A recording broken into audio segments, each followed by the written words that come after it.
No breathing, anyone, and she might disintegrate. Wow, my God. Terrifying. We did a pretty good job, didn't we? We did. It's kind of amazing.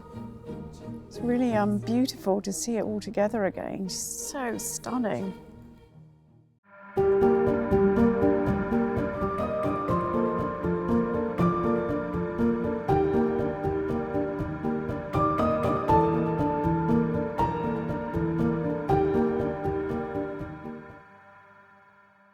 Hi there, my name's Deb Cook and I'm the costume designer here at Laika Studios.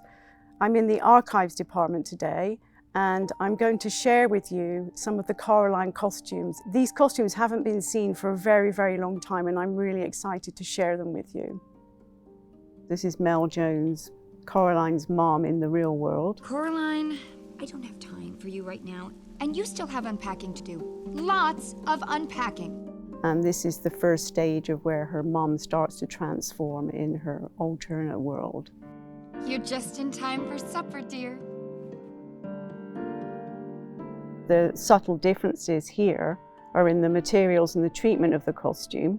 So here you can see Mom's sweater looks really slumpy. She's wearing jeans that are very loose and her sneakers are pretty worn in and they're a little faded. Her whole pallor is a little faded. Alternately, here you can see the pants fabric is just a little more shiny. Some subtlety in the pattern cutting where the pants kick out a little at the bottom.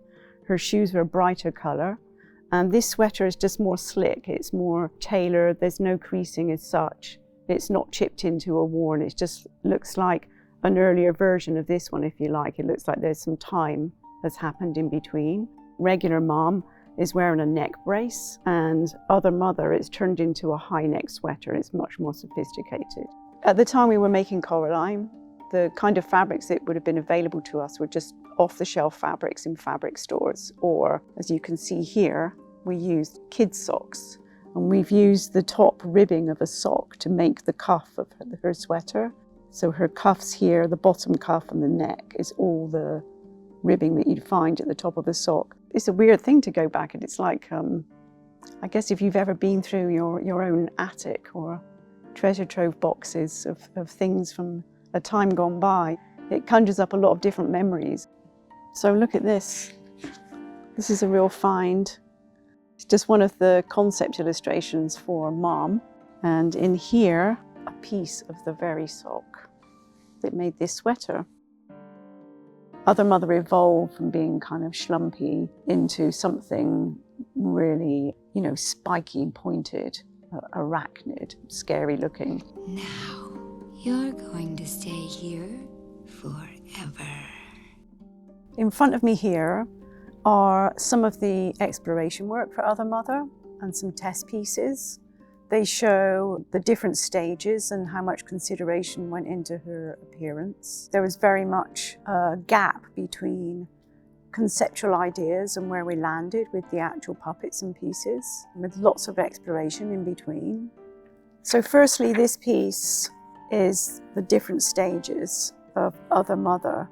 And these are still very much conceptual, but they have the puppet proportions included and the fabric that we intended using. You can see the layered skirt and the 4 pointed needle-type legs and hands. There's just a bag here, and this is just many of just different shapes. How many of these panels went into making her skirt? Other Mother button eyes, real used ones. This is a fun find. It's funny to see all the handwriting on these bags. Some of it's mine. Former life. You can see there's some test patterns in here for the beginning of the peplum. So what the peplum might start to take shape as.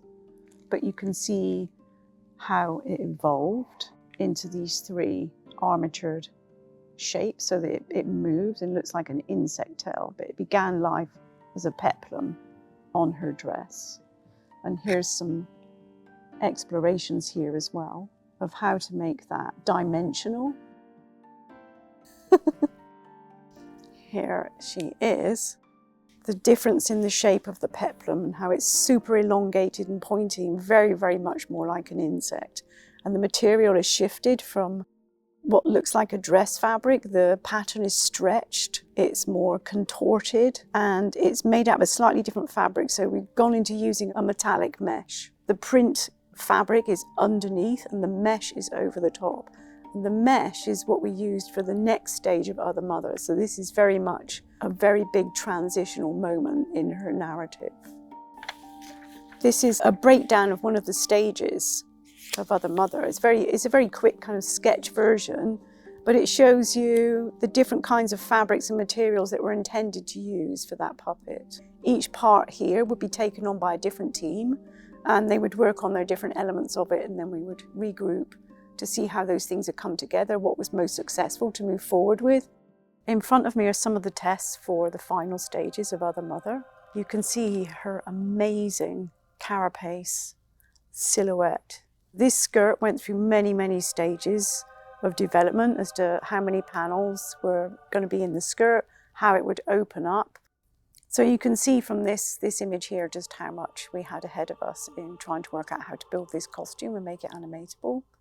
And here's a small illustration from the director that showed us the idea of doing it as pleats, maybe knife pleats, or the circumference and how much overlayering there needed to be, how much it needed to be a spiral or somehow built in a spiral and was able to open up around her legs when she became four-legged, from two legs to four legs. We knew we needed it to be transparent. We knew it was its moment in the movie was going to be in front of the fireplace where the light would shine through it and you'd see the skirt stretched out over her legs as she walked.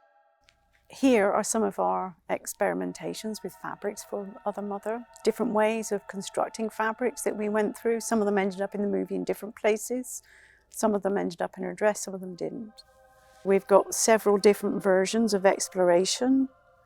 This one has many, many panels and they're overlaid and stitched together so that they fitted her contours at the top, but they also opened out at the bottom. We also knew that we needed it to be more controllable, so we had to really control the volume as much as possible.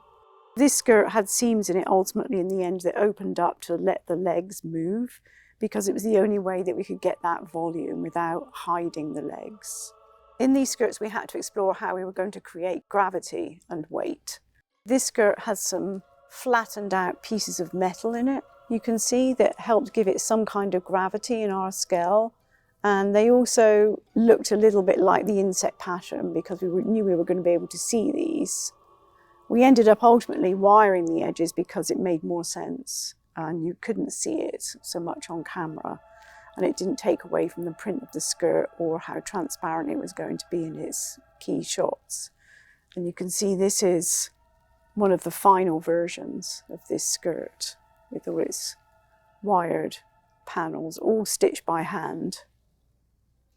And for that sock to end up as this, that's kind of a clever little metamorphosis there. I think we achieved that pretty well, if I do say so myself. So you can see how this peplum became this. And the patterning here, how it morphed into this, and the shape is just so much more insect-like and kind of spidery and pointed, but the dress pattern is still in there somewhere.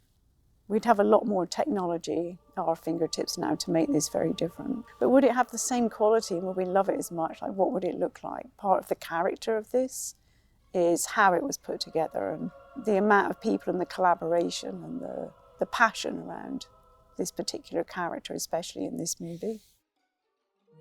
Looking back at these now and seeing where we were with design at that point and how revolutionary Coraline was for its time, but also understanding where we are now and how far we've come with our technical ability and designing costumes has changed completely. This was a door opener for us at Laika in how we could move forward.